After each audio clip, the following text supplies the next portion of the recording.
"It's just candy, sir," the girl insisted. But a different message flickered in her eyes, her fingers betraying a subtle tremor as she showcased the assortment of treats. Parking his car by the roadside right next to her, he noticed the wheels of her wheelchair gleaming in the afternoon Miami sun. Despite her smile appearing lifeless and lacking emotion, it somehow seemed radiant. She waved at him, prompting him to turn off his vehicle.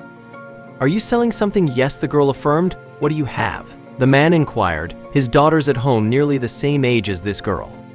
"Candy," the girl beamed. She wheeled herself closer to the curb. Her smile, though lifeless, retained its brightness. "What candies?" The man reciprocated her smile. As the girl laid out her offerings, ranging from Reese's Pieces to Skittles, it became evident that she was concealing something else. An impressive selection, the man complimented. The girl clarified that each piece of candy cost $1, prompting the man to retrieve $5 for one of each brand she offered. The girl agreed, though she appeared incredulous about the transaction. However, as she packed the man's candy, she discreetly revealed something from beneath her candy box. The man's heart nearly stopped. He knew he had to call for help urgently. But before we start, smash the like button and make sure to subscribe if you haven't, and hit that notification bell so that you won't miss any new stories. Residing in the vibrant city of Miami, Allan was a devoted father to his 2 teenage daughters and a loving husband to his wife.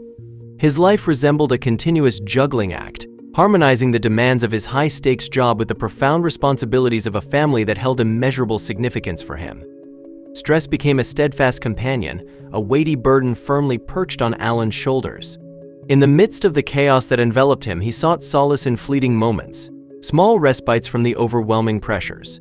On a Saturday afternoon, perceiving their father's distress, Allan's daughters recognized the need for a change. They pleaded with him to take a break, to step away from the ceaseless demands of his work.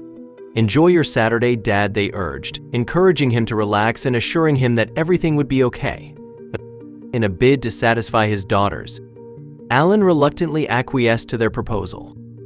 Getting into his car, it marked a rare escape from the relentless pressures that characterized his daily life. Navigating through the vibrant streets of Miami, under the bright sunshine and with a refreshing breeze in the air, he started to sense a liberation he hadn't felt in a long time. However, his newfound peace was disrupted when he stumbled upon an unexpected sight: a wheelchair on the side of the road, occupied by a disabled teenage girl. She seemed despondent, a cardboard box resting on her lap.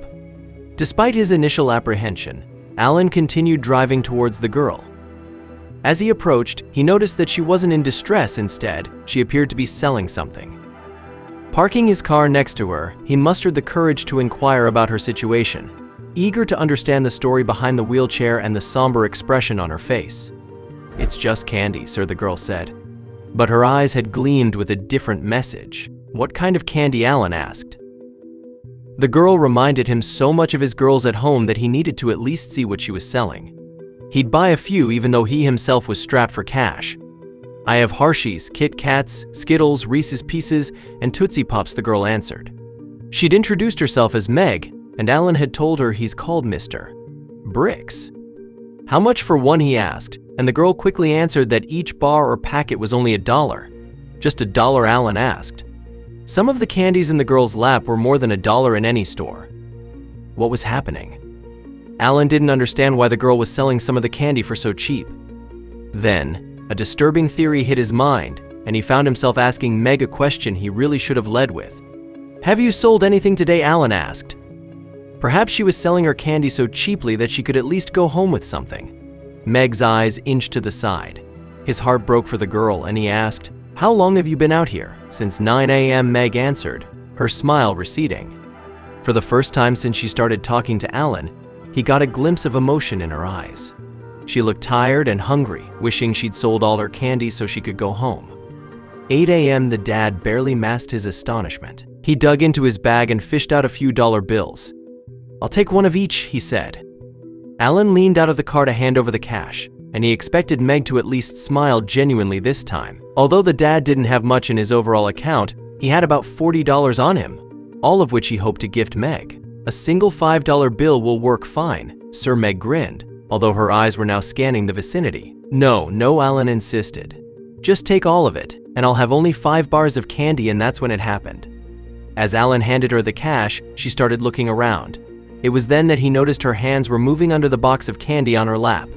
What was she doing? Meg didn't accept the cash. Instead, she lifted her box together with the folds of her blouse. Allan looked away immediately. This couldn't be happening, not today and not to him. He'd only wanted to buy candy, to support a needy soul that needed an intervening hand. Lately, he'd felt as helpless as Meg looked, but his eyes inched back, widening at what awaited. Underneath Meg's blouse, on the jeans she wore, read a message that made Allan's blood run cold. Drive away now, the message read. They are watching, and they want to hurt and rob you. Her eyes kept scanning the area, and Allan saw the fear that had taken her eyes. Her lips and fingers kept trembling, and her chest moved up and down as she struggled to breathe. Allan couldn't turn on his car fast enough. They are watching. They want to hurt you. They want to rob you. The words played in his head several times in the split second it took for him to internalize them. The car engine hummed to life, but instead of skidding off, the dad threw his door open. What Allan had decided to do was a last-second split decision. Do you need help? He asked as he came out of the vehicle, and the teenager nodded immediately. Allan opened his back door and helped her in. In his peripheral vision, 3 men had appeared, each stomping their way toward his vehicle. They were armed with masks, a clear indication that they meant business. The dad jumped into the driver's seat and sped off, one of his hands dialing the authorities while the other focused on the empty road. The authorities picked up immediately, and Allan reported what had just happened. As Allan navigated the streets, he tried to calm Meg and himself by talking to her. A few questions in, he discovered more about Meg's harrowing ordeal. The men who had taken her from her family were using her as bait to lure unsuspecting victims into a trap. They would rob and potentially harm those who fell for the candy-selling facade. The authorities arrived promptly, apprehending the criminals who had been tailing him. Meg's family, who lived in a different state, were notified immediately. Meg's parents, overcome with relief and gratitude, rushed to Miami to reunite with their daughter. Both hailing from Tulsa, the two had turned their state upside down, searching for her. But for 5 months, they'd found nothing.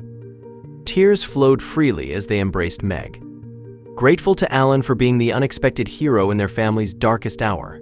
The community hailed Allan as a local hero, and his daughters couldn't have been prouder of their father's bravery. For Allan, the events of that day reshaped his outlook on life. The overwhelming burden he had carried seemed lighter, replaced by a profound sense of purpose. Sometimes, unexpected detours lead to extraordinary outcomes, and for Allan, that fateful encounter became a turning point in his life.